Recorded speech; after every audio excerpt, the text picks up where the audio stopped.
memohon kepada Tuhan. Begitu amin, Bapak itu hanya merasa agak pusing, merah mata, lalu kita bopong ke tempat tidur. Lalu mengundang anak saya yang nomor 2 supaya diurut kakinya sampai ke lutut. Sudah segar, lalu mohon maaf, beliau muntah bersih. Habis makan itu keluar semua. Itu anak-anak kami membersihkan dan mengganti pakaian. Sesudah itu anak-anak kami cuci tangan dan merasa papahnya sudah sehat kembali.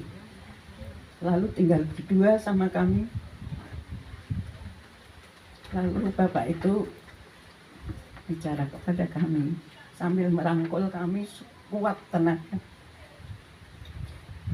Uti, besok aku udah nggak goes, nggak nyepeda ya. Ya saya menjawab, kalau memang kondisinya nggak sehat ya nggak usah nyepeda. Lalu sudah mapan, tutup mata sudah. Nah, sebegitu kagetnya kami.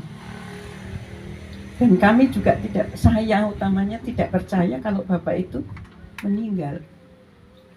Saya teriak sekeras mungkin, lalu tetangga komplek itu kumpul. Ya bapak ini sudah nggak ada, sudah dipanggil Tuhan. Tapi sebaiknya juga harus dibawa ke rumah sakit supaya mendapat pelayanan bebas corona waktu itu. Lalu pelayanannya juga jelas.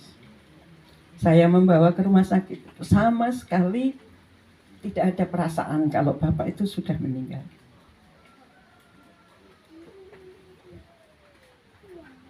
Setelah beberapa hari, ya sebagai manusia, keprotesan saya tuh sungguh luar biasa. Sampai ke titik nol, Pak Pendeta. Saya sempat ke titik nol.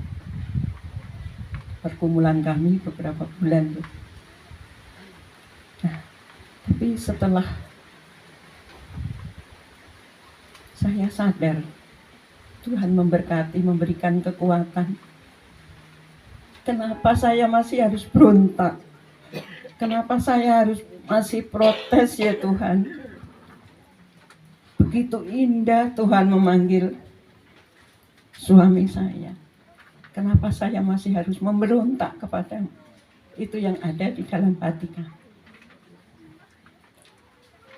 Jadi keprotesan, pemberontakan, kesedihan itu Tuhan ganti dengan kesadaran bahwa oh Tuhan, aku juga mau.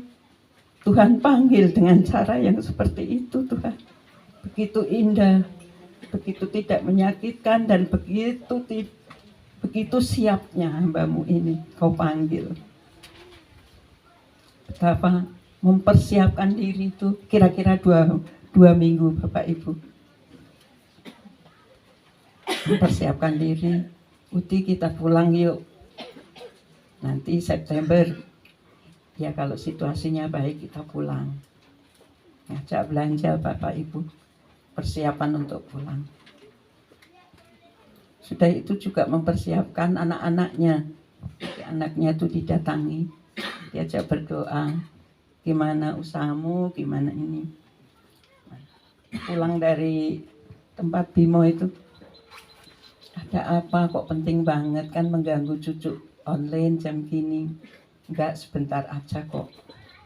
Sesudah pulang dari anak yang kedua itu Bapak, di tengah jalan itu ngerangkul saya kenceng sekali sambil membisikkan bahwa Uti, Tuhan itu begitu baik ya, menggendong kita dari kampung, menata hidup kita dan menata anak cucu kita dengan baik.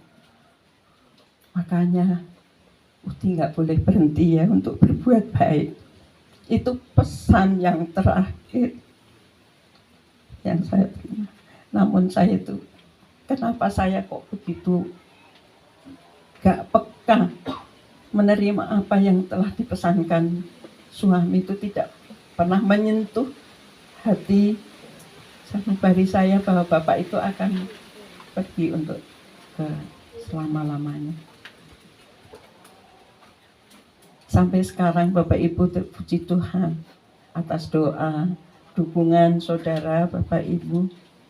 Sungguh saya berbalik 180 derajat. Amen. Pak Pendeta, yang tadinya keprotesan, berontak sama Tuhan. Tapi saya lalu mengagumi. Saya juga siap Tuhan. Begitu indahnya kalau saya juga dipanggil seperti Agung. Amen. Tapi saya di dalam benak hati saya, oh iya, Agung itu dipanggil dengan baik. Saya juga mensyukuri, Mas Aren, bahwa Bapak itu juga menabung. Untuk menghadap Tuhan itu menabung dengan perilaku, perbuatan, yang itu yang saya rasakan. Saya rasakan selama hidup kami mendampingi suami. Menjauhkan hal-hal yang tidak diperkenankan oleh Tuhan. Menjaga diri. Prihatin. Itu yang saya alami. Hingga saat ini saya mengucap syukur kami keluarga Soeharto, Bapak Ibu sungguh merasa bangga. Bapak Ibu juga ikut merasakan kebahagiaan kami. Dan mungkin dari keluarga Soeharto ada sedikit tanda